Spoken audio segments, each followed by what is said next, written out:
So I want to welcome everyone to our virtual BioBlitz, Astounding Asters. My name is Ellen Holste. I'm the Community Program Manager at Pierce Cedar Creek Institute. And Asters are one of those tricky groups. We'll go over a few reasons why they're tricky, but I've got some really good quotes about why they're tricky today. All right, so we're going to start off today with a little true and false because I want to know what you know about asters to begin with. So our first true and false today is aster plants are in the largest plant family worldwide. Do you think that's true or do you think that's false? And feel free to type in a T in the chat or an F in the chat. Let me know what you're thinking. Do you think aster plants are in the largest plant family worldwide? We know they can be difficult, but aren't they in the largest plant family? All right, so many of you are saying true and many of you are correct. Aster plants are actually one of the two largest plant families of flowering plants, along with orchids. Sometimes it's orchids, sometimes it's asters. It depends on what plants are discovered. It's still under debate, but they're one of the largest plant families. So between asters and orchids, they're big groups. All right, so our next one, true or false? The genus Aster contains hundreds of species worldwide. So we're talking about the genus. We're going down really, really far. We're not talking about plant families anymore. If you remember your taxonomy, kingdom, King Philip cried, oh, for goodness sakes, kingdom, phylum, class, order, family, genus, species. So do we think this is true or false? The genus Aster contains hundreds of species worldwide. I got a couple of truths. So this is a tricky one, and this is one that sent me down many rabbit holes, which is why I'm bringing this one up. The genus Aster itself once contained hundreds of species, and it still contains about 180, but DNA testing basically found out that a lot of the plants that we thought belonged into the genus Aster actually don't belong in that genus. And most of them that are in that genus belong to Eurasia. So a lot of the asters we're going to talk about today are not in the genus Aster anymore. You may look through your guidebooks. I have our favorite wildflower guidebook here. You may look through it and it may say Aster as the genus. So if you think of genus and species, our Latin names, it may say Aster, but technically scientists no longer put it in that family. And so that's one thing that we're really going to talk about today because that can get confusing when you're looking at older books or when you're looking at older keys. All right, and our last one, true or false? The word aster comes from the Greek word meaning star. What do you think? True or false? This is a fun one versus a lot of taxonomy. Kind of looks like one to me. I don't know. What do you think? Put a T in the chat for true, an F in the chat for false. Yeah, and this one's definitely true. If you've ever thought of the word astronaut or asteroid or asterisk, that front part there, aster, actually does mean star. The Greeks basically thought it looked like a star, which is why we call them asters. All right, so as legend goes, the reason why they're called asters is that the tears from the Greek goddess Asteria, she looked on the earth one day and could not find any stars, so she wept. And what came out of her tears was an aster flower. And so that's the legend of why we have asters. But asters are really important in our ecosystem. They are important. They're some of the last flowering plants, at least in the Northern Hemisphere in North America. They're one of the last flowering plants we get before we get that fall frost. And so they're important to a lot of insects. They're important to a lot of birds, a lot of mammals. Our monarch butterflies, before they're heading south, may drink nectar from some of our aster flowers. So they're a really important fall flower. And I love this quote, the aster has not wasted spring and summer because it has not blossomed. It has been all the time preparing for what is to follow. And in autumn, it is the glory of the field and only the frost lays it low, by Henry Ward Beecher. So for fall flowers. So what is an aster? So I kind of talked about asters are what we call asters are not really in the aster genus anymore. So I'm going to break down the family Asteraceae. That's the big plant family. Remember when I talked about there were two really big plant families, asters and orchids? Asteraceae is that plant family name. And it's basically broken into two different groups. So Old World asters, which are still in that genus of Aster. And then we have New World asters or American asters, sometimes they're also called. And you may notice in those that you also find a couple of goldenrod genera. We're not going to talk about the goldenrods. If you're interested in goldenrods, that's up on our YouTube page from last year, but we're only going to talk about the ones that are more called the American asters or the New World asters. So what is an American aster? Well, an American aster is mainly in the plant genus Symphotrichum. All right, so Symphotrichum is the main one. There's quite a few in that one. There's a few other genera that we're going to talk about, and we have a few other genera here in Michigan and some of the surrounding states. But most of the ones we're going to talk about today are in the Symphotrichum genus. Sometimes they're also called frost flowers because, as you saw from that quote earlier, they come right before the frost. But some of the main characteristics when you think of an aster flower, they usually have white or blue or pink, purple flowers, and they're in a dense cluster, kind of like the picture here. They'll have what they call a composite flower with a ray and a disc, and we'll go over what that means in just a minute. Their flowers usually bloom in late summer and fall, and they have alternate stem leaves. And we're going to talk a lot about the leaves today because the leaves are really important for identifying asters. Sometimes the flowers can change colors, which is really hard to figure out then. So we don't go on flower color at all for asters because they're tricky in that sense. A lot of times we go by the leaves, and so the leaves are a very important aspect. So as I said, the American asters, the Symphotrichum asters, these are basically 100 species. They usually occur in North America. There are some hybrids, just to let you know. In Michigan, we have a total of about 29, 30, depends on how you quantify this, species formally in the genus Aster. So if you look up at any old field guide, if it's an older one, it will say they're in the Aster family or Aster genus, excuse me. But there's 22 in that Symphotrichum genus, and then about 1 to 2 species in other genera. Sometimes they're called in the white tops or the wood asters, the white topped asters. If you look, they've got different group names, not just American asters. They kind of reserve that for the Symphotrichum asters. But we're going to talk about all of those and how to kind of separate them because it can be kind of tricky. And some of the common names I have are based on Michigan flora names, but common names, I will put the scientific name as well on each of these slides because you really want to go by the scientific names because common names can change. I tried to put as many of the common names I could find, but the scientific names are a better one to go off of. So, though I didn't do it on this slide, a few of the rare species. We do have a few state threatened species as well as of state special concern.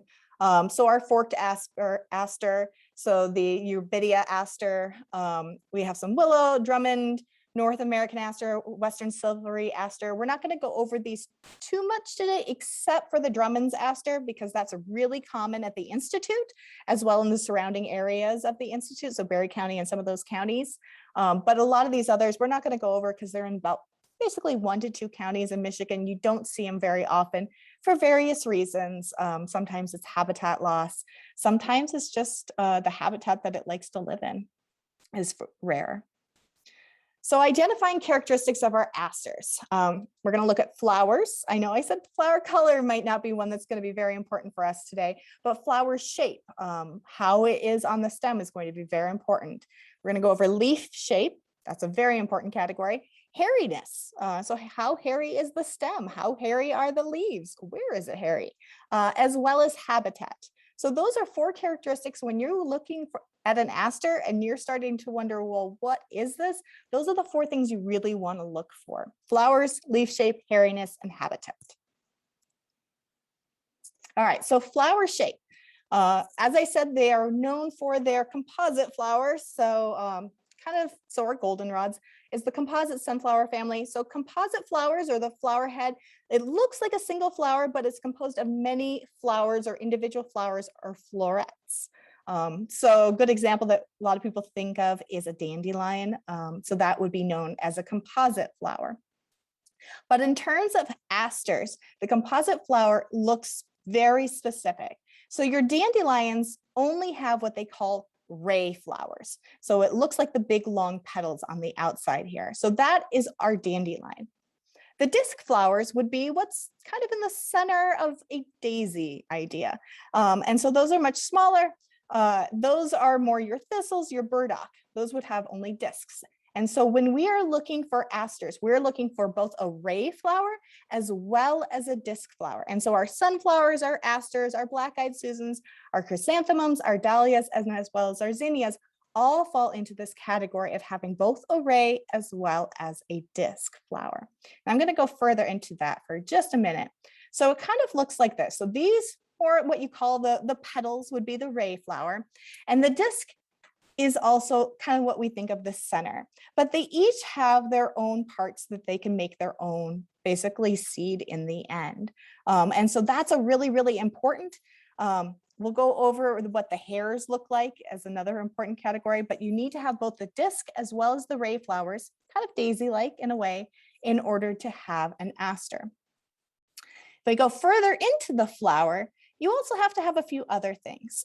So phyllaries or bracts, these are important parts or things to look at as well. These are basically like the leaf-like structures right underneath that flower head.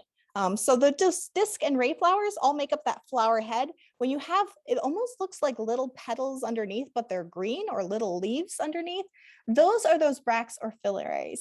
All of that is called the infulcrae. That's really important for our goldenrods. Kind of important for our asters, but not as much. It's more the bracts that we're looking at. And so those are some of the things that you may see in a guide, those terms. And so I want to make sure you know what those terms mean. You kind of think of them like the layers on an artichoke. So they'll have multiple layers, basically 2 or 3 rows beneath the flower. So think of all those different things that you're peeling off when you peel off an artichoke. That's what a bract is. That's what a phyllary is. It's the same thing basically, but that's an important part to an aster flower. Another important part to an aster flower is the pappus. Basically, they're tufts of hair on each seed. And what that hair looks like is really important to determine whether it's actually in the aster category or a false aster, or maybe a fleabane or something like that. They're basically slender bristles. They can be barbed, but one important thing is they're not feathered. And an example of a feathered one is right here. So this is also an Asteraceae, that big family, but it's not American aster because it's more feathered here. This is kind of getting into the weeds, or the seeds.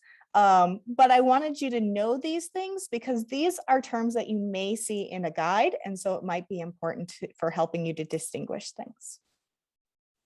So flower shape. So we know it's a composite flower. So it has those discs and those ray flowers together. But how those composite flowers are arranged is very important. So you have basically 3 arrangements when it comes to our American asters. You could have it just a single composite flower on the top. You could have multiple composite flowers in different arrangements in a corm or a panicle. Those are the 3 ways that you might see your flowers. So let's go with our single flower arrangement. Well, with our single flowers, it's basically one single flower right on top of the stem, just kind of what we think of for a daisy. And there's actually a couple of different aster groupings. Now, this is not the Symphyum trichums, that big genus that I was talking about with the American asters. They are those extra genera that are a little different, that it's hard to figure out, wait a minute, how are these asters? They're originally in the aster genus before DNA split them off. The only one that we have here in Michigan that falls under this category is a bog aster. It's only up in the UP, in the Upper Peninsula, only found in bogs and fens, not very common. And so that's the only one that we would have here in Michigan that would be that single flower. So this one is not a really common flower arrangement. What is much more common are the next 2 that I'm going to talk about. So the corm. These basically are flower stalks that arise at different levels on the main stem, but they all reach about the same height. And so try to think of it like a flat top. So stem branch, they form almost like a flattish flower top.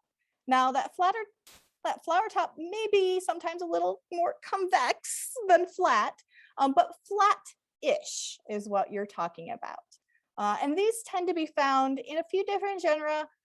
Again, not the Symphotrichums, but it's a good way of distinguishing this, for example, that flat top, from the other major genus that are our American asters.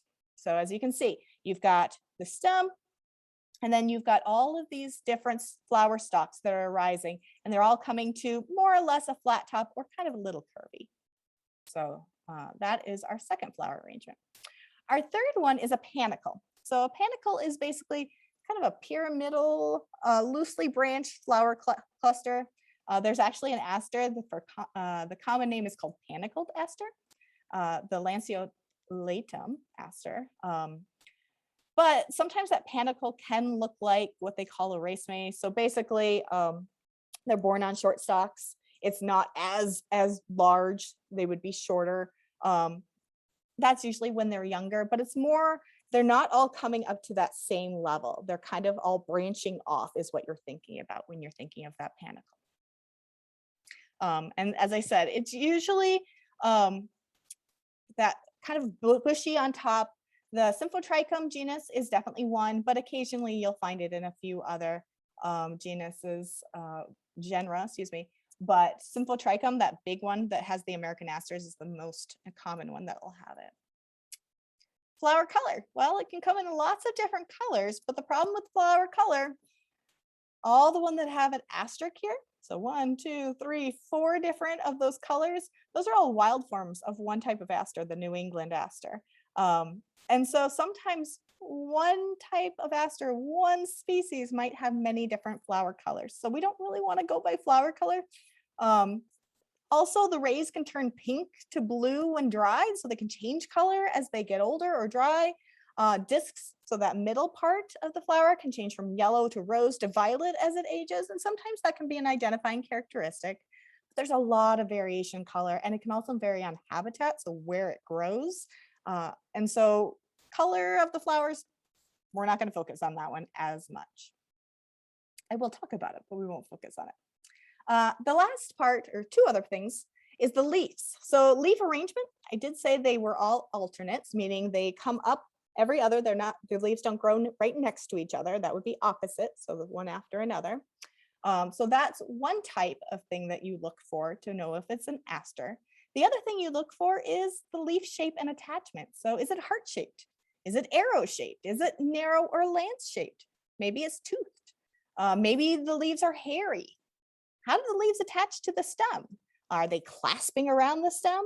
Where are the leaves that have this shape? Are they at the bottom, so are they basal, or are they more on the stem? So those are all things that we need to think about when we're looking at our asters. But again, there's problems with the leaves always. They can vary between the basal and stem leaves. So sometimes you need to specifically look at those bottom leaves, the basal leaves, to see if it's a particular type of aster. And we'll go over which ones that you need to look at. Hairs may or may not be present sometimes, so the hairiness can always rub off with age. Stem color can sometimes also change. And so there are some that have a stem color in their name, their common name at least. And that stem color may or may not be present. So you don't always want to go by stem color. And lastly, habitat. Asters can be very specific in their habitat sometimes, or general. They could be in forests, fields, and prairies, or meadows, I may call them. Wetlands, so our bog aster, for example, was in a wetland. Roadsides, so very open areas. Sometimes also soil types. So is it rocky and sandy or dry? Is it wet? Those are things that we need to think about. So where are we when we're looking at our asters? And that can really help us to figure out what aster we have. All right. So by Edward Voss, someone who wrote Michigan Flora, none of the wild plants that have read their job descriptions must less attempted to conform to them. And the student of Aster can expect exceptions to almost any statement in the key. Yeah, this is why asters are hard. Edward Voss, who wrote Michigan Flora, knew they were hard, and as he said, none of them read what their job descriptions say in any of these keys. So you need to take some of these attributes that I'm going to talk about with a grain of salt. Know that some are very characteristic, others, such as flower color, they say, maybe I'll do that flower color.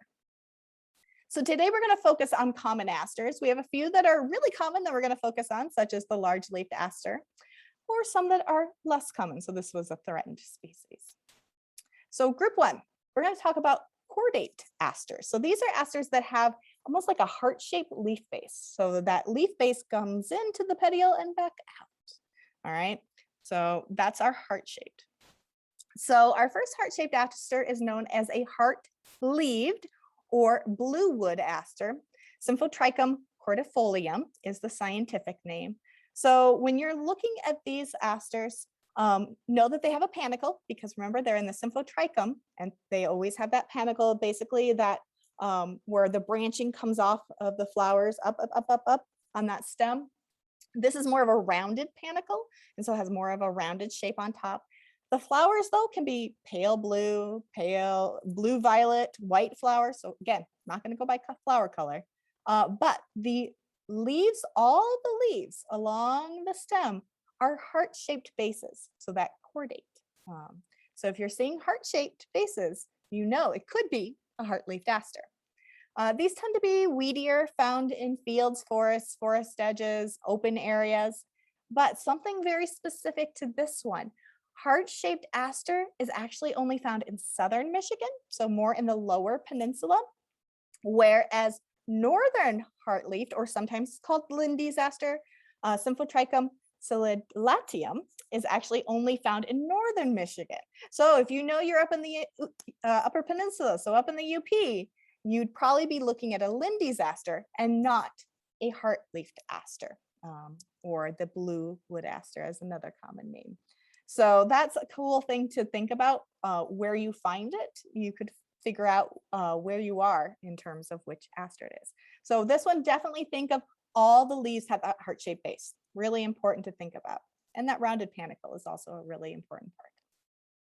And this one, you will notice on some of these slides, they'll show the 3 trees of the Institute. So this one actually is found at the Institute. So when we're going on our walk next week, this one would be one that you might find, or if you're ever out at the Institute, this might be one that you'd look for. All right, so our next one, Drummond's aster. So Drummond's aster is an aster that is actually not as common. So this is a state threatened species, but it is very common at the Institute. And so that's why I put this one in. It actually also has that panicle, but this one, instead of being more rounded at the top, it's more of an elongated, more pyramidal. So it kind of reminds you of a pyramid or a triangle at the top. It does have bluish flowers, and by blue, sometimes to me, it looks purple. It does have a hairy stem, but just at the top. So that might be something that this hairiness, not something to really look for. The thing that you want to look for on this is that the basal leaves, so the lower leaves, do have that heart shape. So a little bit coming in towards the petiole, what they call the leaf stalk. And they also are a little bit winged. And by winged, I mean, you know, when you have a leaf petiole or that leaf stalk, winged means they have a little bit on the outside. So there's a little bit of leaf just on the outside of each side of the stalk. So they're narrowly winged leaf stalk is another way of thinking about it. And they tend to be found in fields, forest edges, disturbed woods, and open areas. But when you're looking for these, definitely look for that panicle at the top. You're looking for the lower leaves being heart-shaped, and you're looking for those wings on these leaf stalks. And as I said, it is threatened in Barry County. This is the area that this one is found in Michigan. So 1, 2, 3, 4, 5 counties. But you do find quite a bit of this at the Institute.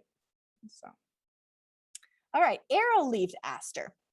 So arrow-leaved, we talked about heart-shaped before, and Drummond's that has more of that heart-shaped base. So this has more of a leaf that is more arrow than heart. So basically, think of it as an elongated heart when you think of arrow-leaved. This is Symphotrichum europhilium. Now, when you look at the base of the leaf, it still has that coming in, that heart or that cordate base. This one also, though, has those wing stalks, just like that last one, right? So it has a little bit of leaf material, I'm going to say it, on either side of the leaf petiole. So that's another thing to look at. These tend to have quite a tall panicle. So all of the different flowering stalks coming off, they tend to sweep more upwards and close to the stem than our Drummonds. They tend to have more white flowers, so you're not going to find more of the bluish and the violet on these, but they like the same habitat as the Drummonds. So think of it this way. This one is more arrow shaped than the last one. I'm going to go back to the last one for a second. You can see on this one, it's got a little bit shorter, but the petioles are also less winged. There we go. All right. So let's go to our sky blue aster. Another common name for this would be our prairie heart-leafed aster, Symphotrichum, oh boy, allentengensis. Hard to say sometimes, scientific names. So the panicle in this one, you can see it's pretty loose. It doesn't have quite as many flowers around. They tend to be more bluish violet. The basal leaves, again, tend to have that more arrow-shaped but cordate basis, so coming in again. The leaves kind of feel like sandpaper on this one. So this is a characteristic of this one. So if you feel the leaf, you might think, fine sandpaper. And they're mainly found in fields, forest edges, and open areas. Do you see a trend on where some of these asters are found? Large-leaved aster. So this is not in Symphotrichum. So this is not the genus that we talked about previously. This is one of the few asters that have that heart-shaped base to the leaves, especially to those lower leaves.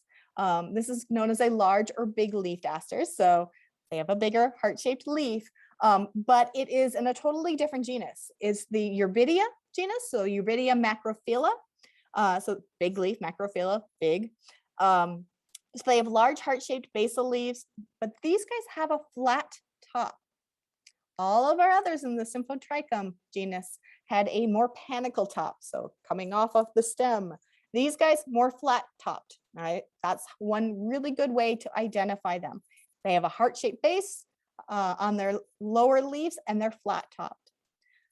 Flowers, well, you can see the variation here. They can be pink, they can be a bluish purple, they can be a white, so I wouldn't go by that. But they are found in forests and forested dunes areas, more shaded areas they like to be. But definitely the two characteristics you're looking for, flat topped and heart-shaped basal leaves. All right, so we talked about all of our heart-shaped. Now we're going to go into a couple more flat topped for just a second. So another flat topped aster that's really common in Michigan, we talked about the big leafed. This is ironically called flat topped aster, right? It's in a totally different genus. The Dollingeria genus. There's only one of these in the whole state of Michigan in this genus. So it's just this one. Again, it's got that flat top when you're thinking about the flower form. It's a pretty tall plant, so we can get up to 80 inches, 200 centimeters. White flowers, they like to say has prominent veins on its narrow leaves, and so you can really see the veins here. Hopefully on your screen you can see them quite well as well. Unlike the previous flat topped that we looked at, the big leafed aster, these guys have more lance or linear shaped leaves. And they're found in more wet meadows, woods. And so more wet areas, whereas the other was more forested, shaded areas. And there's a few other flat-topped asters, but they're pretty rare across the state. The forked aster is actually threatened. The narrow white-top aster, as well as the toothed white-topped aster, again, both white, but these are both in the genus Sericocarpus, and those are the only two species in that genus in Michigan. So we're not really going to go over those today because they're not very common. Most likely you will not see them. All right, so we've got a quick who am I? Hopefully I didn't overwhelm you with our heart-shaped and our flat-topped asters. So we're going to go over to see if you remember any. You will get this PowerPoint presentation, so no worries on that. But I wanted to make sure you were listening. We'll put it that way. So this aster has basal leaves that have that cordate heart-shaped base. So already we can put out the flat-topped aster, right? They're found in fields, forest edges, disturbed woods, open areas. They have a panicle flower cluster. As I said, they weren't flat topped. And when you know what it is, feel free to type it in the chat. They have winged leaf stalks. Ooh, this should narrow it down quite a bit to 2 different species. They have blue flowers and hairy upper stems. So does anybody have a guess what this aster might be? Remember, that's panicle shaped, heart shaped basal leaves. They've got a wing stalk. So that wing stalk will either narrow it down to Drummond's aster or arrow-leafed aster. One of those has more of a whitish flowers, where the others have more bluish flowers. Any guesses? Feel free to just shout it out or put it in the chat. Otherwise, we'll just keep going. This one was a Drummond's aster. So this one you can find at the Institute. But again, you want to look for those winged petioles or leaf stalks when you're looking for them. All right, let's go on to group 3. Group 3, again, we're going to look at the leaves, but we're going to look at how the leaves attach to the stem. So before we looked at leaf shape, or we looked at how the flowers were shaped, right? This is now we're going to look at the leaves clasping onto the stem. And what I mean by that, so if I have my stem here, the leaves are going to clasp around it. So they're going to almost give it a little hug. We'll put it that way. So these tend to be narrow leaves, more that lance leaf or the linear leaf shape. And they're going to kind of give that stem a little bit of hug. And there's only 3 species that fall into this category. One of the more common ones that we might find is the New England aster. So the New England aster does have those leaves that hug that stem, so they clasp around that stem. But New England asters do have a lot of variation in color. They are pretty common to see. The flower heads tend to be leafy, short clusters, but they tend to have dense clasping leaf bases. The leaves actually smell a little bit spicy when crushed. So if you want to crush the leaves, they have a lot of rays on their flower. And by rays, remember we have discs in the middle, rays on the outside. So all those petals is what you're thinking of when you think of rays. And they're found in fields, moist meadows, open areas, and roadsides. So this is another one that we tend to find at the Institute.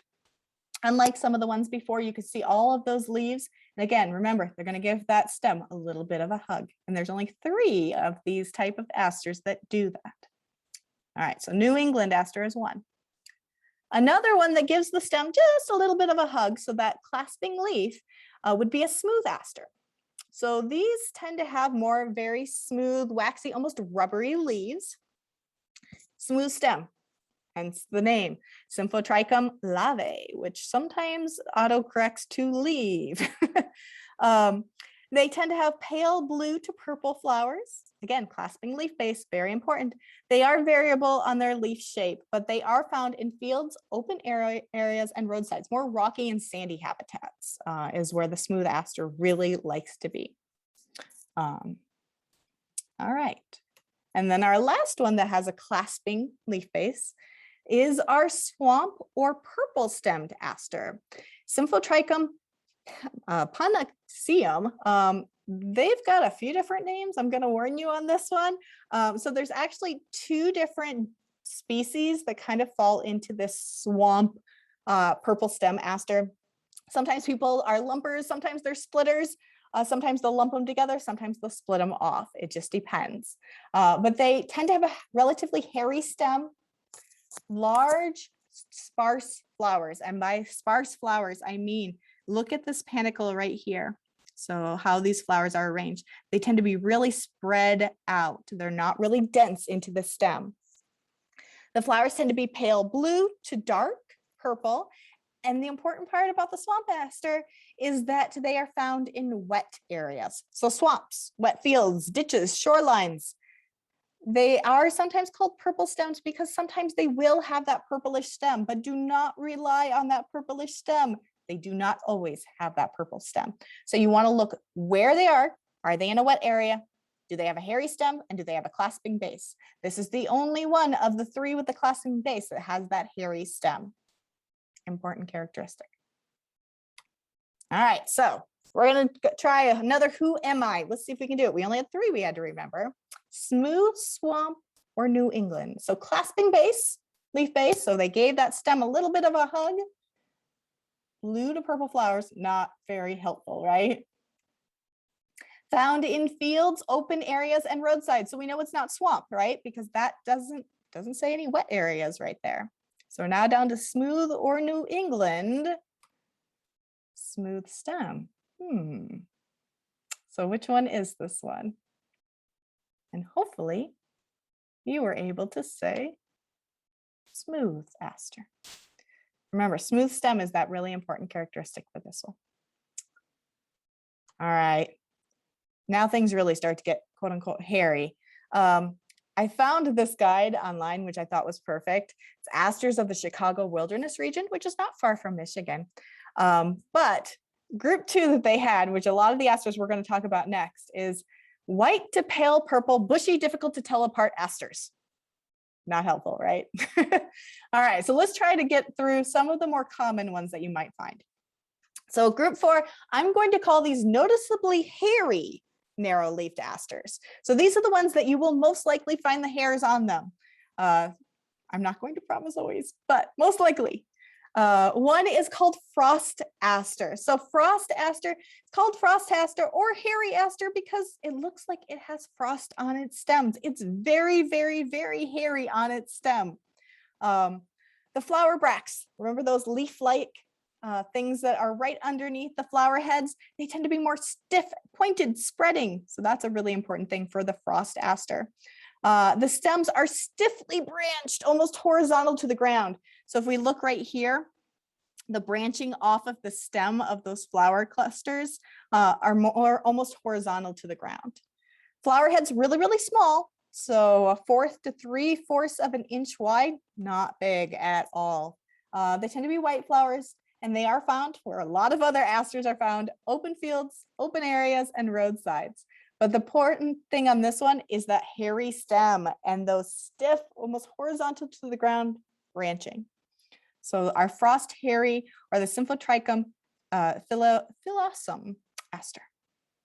And if you might notice, the previous name, scientific name, aster, looks different. And so that's something really important when you're looking at old guides. All right. Another one that's noticeably hairy is the heath aster.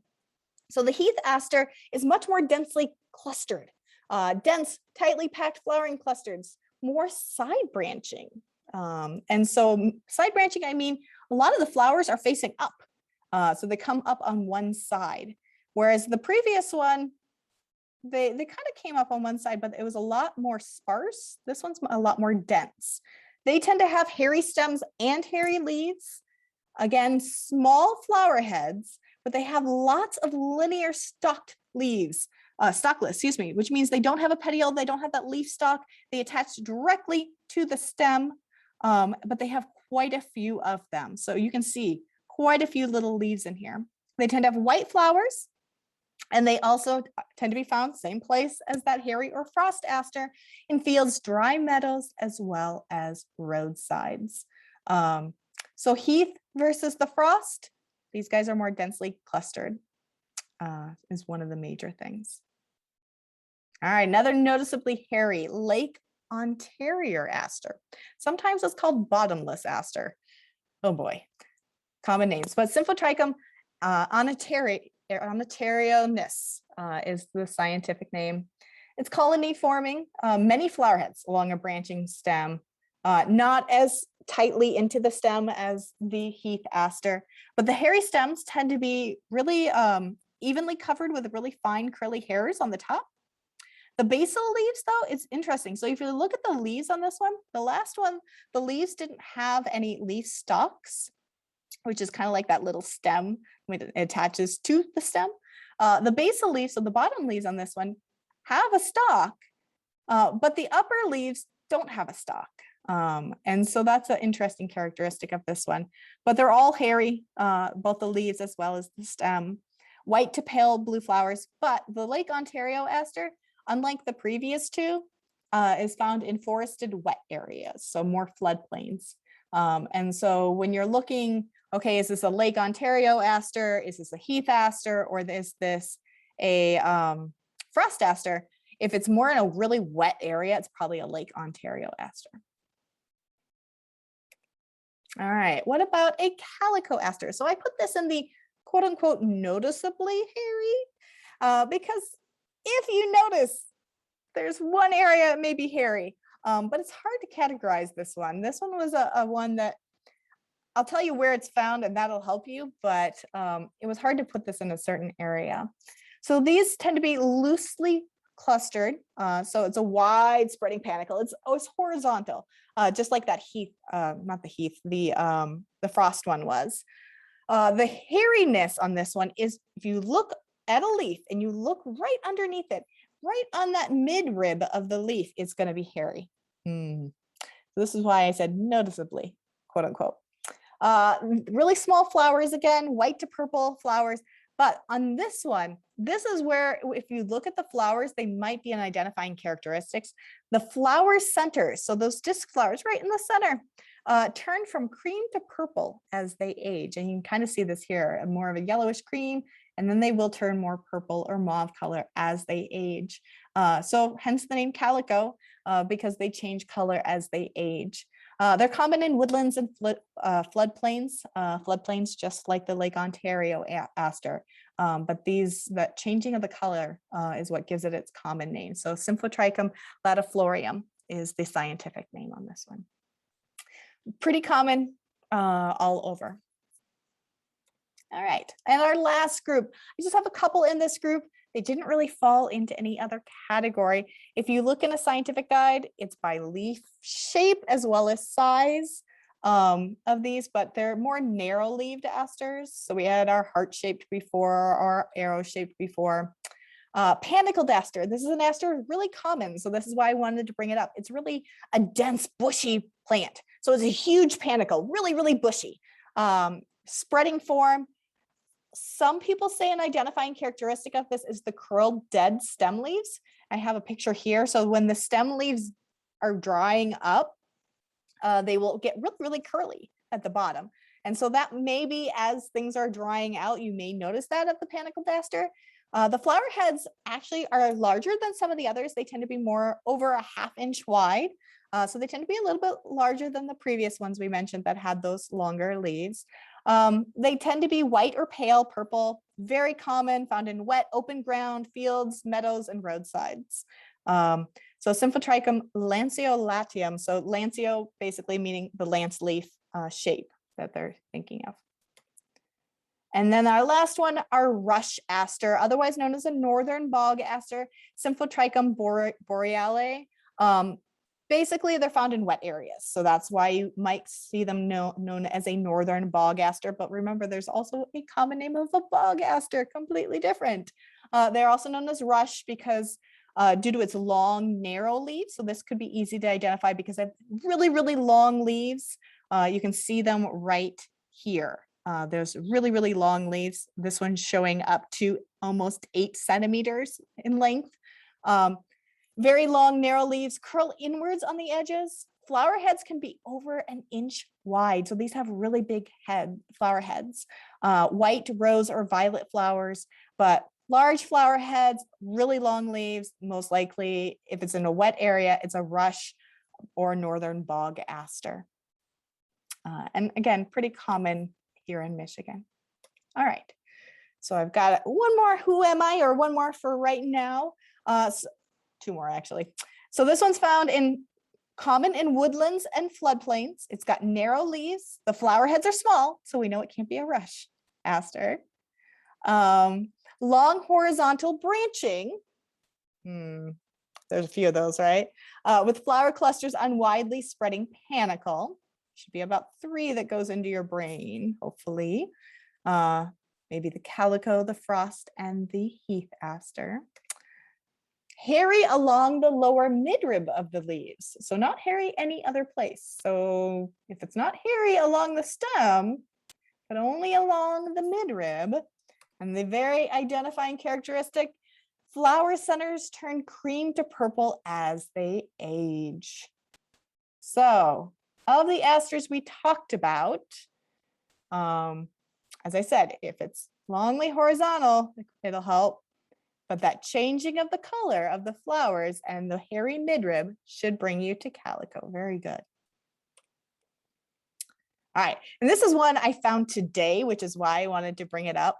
I was looking at it, and I was looking at the shape, all right, and I noticed it was flat topped. Oop, there was a good characteristic. That was the first thing I noticed. So I knew it was flat topped, so I knew I could rule out a lot of that one genus, Symphotrichum. Now, I also noticed when I looked at the lower leaves, I had big heart-shaped basal leaves. So big heart-shaped basal leaves, flat top, I knew it was a large or big leafed aster. So first thing you might want to look at, what does the flower head look like?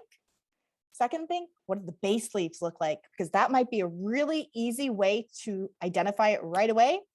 If that doesn't, then you got to keep going, right? Is it hairy? Where is it? All those other characteristics. All right, so we went over quite a few. These are all the different asters we went over today. We had 5 different asters that have that cordate or that heart-shaped leaf base. We had 3 asters, 3 groupings of asters I'll put in that have more of that flat top. That's going to help you really identify them if that has that flat top. Now, linear and lance leaves, really quite a few asters are in that group. We went over 2 that was really one of the main characteristics of the panicled aster or the rush or the northern bog aster.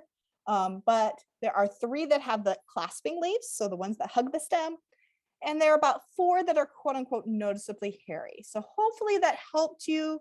These are some of the ones, if you look at a map of Michigan or you look at a map of an area, these are the ones you're going to find more common in that area, except for the Drummond's aster. If we're looking at the Institute, if you're on the Institute property, these are some of the ones that I know you can see right now at the beginning of September. So Drummond's aster, large leafed aster, flat topped aster, the New England, the smooth aster, as well as the calico aster. So when we go out next week, hopefully we'll be looking for some of these and seeing what else is flowering. All right, so a couple of other things I do want to point out in some of your field guides. You may notice white goldenrod is in the asters, and you may be thinking, wait a minute, this is a goldenrod. I did cover this in our goldenrods, but it's sometimes called an upland white goldenrod or aster. It is in the Solidago or the Algonarum genera, depending on what guidebook you're looking at, but it was formerly in the aster genus. Because it resembles a lot of the asters, it has long, numerous white rays, but it will hybridize with goldenrods, not asters. And so I do not put it in the aster category, because if it hybridizes with goldenrods and not asters, I put it in the goldenrod category. But they are another flat top flower head, so you'd put it more in that corm category, so it'd be easier to identify if it's that flat top again.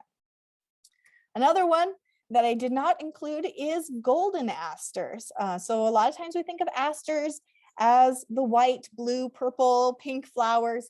There's a couple that are called asters, sometimes by common name. They are not American asters by scientific. They may be called the hairy false aster, the golden hairy false aster, or the prairie golden aster. They're yellow and hairy, pretty easy to distinguish them from our American asters. But they tend to be found similar habitats, so that dry, sunny, often sandy fields or roadsides. Fleabanes, on the other hand, are sometimes confused with asters because they look really similar, totally different genus. They are distinguished, though, from our asters by those really narrow thread-like petals, much more narrow than what you're going to get on our asters. They also tend to flower earlier than our American asters, so more later spring, early summer, compared to late summer and fall for our asters. But one way also, if you really want to get into the weeds, remember I talked about the seeds where they have those hairs that could be more feathery or more bristle-like. When you're looking at those, these guys are going to be really different. And if you're looking at a key, they'll ask you to look at that. False aster. There is one false aster. It's called a false aster. Botanias is the genus. Asteroides is the species name. So basically, asteroid is almost in the name, right? But it is a false aster. It's distinguished by its really large button-like disc in the middle. This fleabane is way too big compared to this one, but it's more domed, and you can see that more in this picture here. Also, the bracts on the backside tend to resemble more the fleabanes, so they tend to be more close to the flower head, whereas the American asters tend to be more spreading out and a little bit wider as well. So that's one way to identify that false aster from all the others. And I love this quote from Edward Voss from Michigan Flora. People who go looking for odd and unusual asters often get what they are looking for: trouble. As you can tell, asters are a difficult group. Hopefully we were able to break them down just a little bit for you by some of the more common ones, but they are a difficult group. So if you do get frustrated, I understand completely. We'll keep working through it. So some resources to help you work through these asters. One that I like is Michigan Wildflowers. So it is a free app you can get on your phone. It helps you narrow down different Michigan wildflowers or wildflowers in general by asking you different questions in terms of plant type, flower color, petals, flower size, leaf arrangement, all these different categories. So for example, if I type in wildflower and purple, I get 271 plants to show up. If I type in pink or white, which aster colors can be, it'll get different colors. So color cannot always be a good one for asters. But if you do leaf arrangement, we know all of our leaves for asters tend to be alternate leaves. That'll put it down to 148 plants. I like in this app to actually type in. So if I get to this point, I might type in the Symphotrichum genus if I think it's in that genus. And then I will go from there, because it's really hard by flower color. If you know what habitat you're in or the flower size, that can definitely help as well. But if I just typed in Symphotrichum, I can go to any of these. They'll give me different photos. They'll give me a map of where it's been found and also some description of the information. And that you can download onto your phone. You do not have to be connected to the internet in order to get this information. It's like having a field guide right on your phone. So sometimes you need location services for things, which will drain your battery power. You don't need it for this app, which is why I kind of like this app. My other favorite app for our asters is iNaturalist. I know I've talked about this before, but it's a really good app for identifying just about anything. And the great part about it is other people check your work, which is what I love about it. So you can download it. You can also go online. You just need to make an account. It's really easy to do so. You just need to take a picture with this one. So you don't need to even put in is it pink, white, whatever. You just take a picture with it. And here's me taking a picture. You just use that observe camera, use photo, whatever photo you have. They'll give you, we're pretty sure it's within this tribe. And then you can scroll down to see what their top suggestions are. Sometimes they'll have quite a few. This one only had 3, New York, New England, and smooth blue aster. They were probably looking at the clasping, the stems. And then you also get pictures as well as descriptions on this app, just like Michigan Wildflowers. One thing with iNaturalist, because you're taking a picture, make sure you take a good picture. And I have a very good example of that. Today I was taking pictures of this plant, and this is how far I got. So that's the picture I took. And all it got me was to genus Symphotrichum, which is good. It got me to the American asters, but it didn't give me any other suggestions. So you want to make sure you have a good picture when you are taking pictures with iNaturalist. Also, having your location services on is really important. When you have your location services on, you know you're going to get an American aster versus if you were over, they may think you're over in Europe, so you might get a European aster. So you want to have those location services on because it can help you identify what you have. But you can upload it either when you're out in the field if you have cellular data, or you can upload it via Wi-Fi, or if you get back to your computer, you can upload it that way.